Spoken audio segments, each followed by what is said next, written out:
Alright, so in this one I wanted to show you guys how to molly off Hut from T-Roof. It's not really all that hard to figure out why this one's super useful, because pushing in here, Hut's a really scary position, and also pushing in here, you already have so many angles to clear that Hut is one of them. So like mollying off Hut and just knowing that any T's that or CTs that were up there have to drop down and maybe hold this angle or play behind here. Just knowing that you don't have to look up as soon as you enter the site can take a lot of pressure off of T's, off of your T friends as they enter. Generally won't be helping you specifically because you can't really get there before it lands, but it's just, they're good mollies to know because it really can make a take go much easier.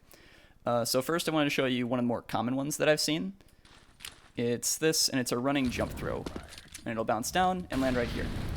And the main problem with this molly is that it actually kind of sucks ass. It doesn't even cover this far corner, which means that one of the two main things that you're trying to molly isn't covered.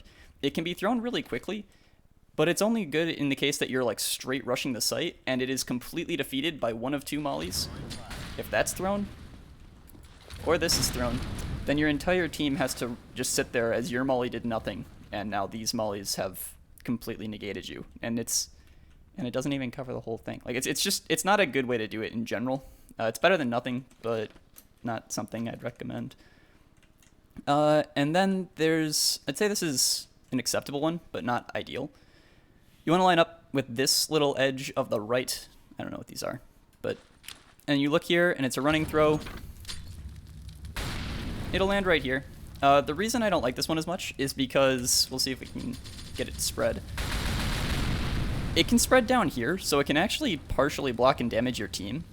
And that's really just not good, kind of obviously. It also is almost guaranteed to make sound when thrown correctly. You pretty much always have to run off of this. You can stop in time, but you risk messing up your throw because then you'll just take power out and it'll land right here instead. So yeah, this one's solid. It at least covers the whole box, but it can spread down in front of your team, which is really bad, obviously. And then this is the one that I found. I find it to be the easiest. It's also really open. Like you can line up pretty much anywhere in this middle area. You'll look at this line. It's the way I remember it is it's not this one that's kind of connected to this middle thing. It's just one over. And it's just a running throw. And it comes down at a much steeper angle, so it doesn't spread down there. It does still cover this, but it also ends here. I think it can spread here, but it's far less likely to. We'll actually see if there are only like 7 of them. No, so it can't actually molly off your team. So that's why I'd say that this is definitely the best one to throw. Showing that lineup one more time. It's right from the middle here. And then just looking at this, and it's a run throw. And it'll bounce twice, and then come around the side of this yellow thing and molly off. I think this guy is still hit, actually. Yeah, you're still getting ticked there. Alright, happy to show you guys.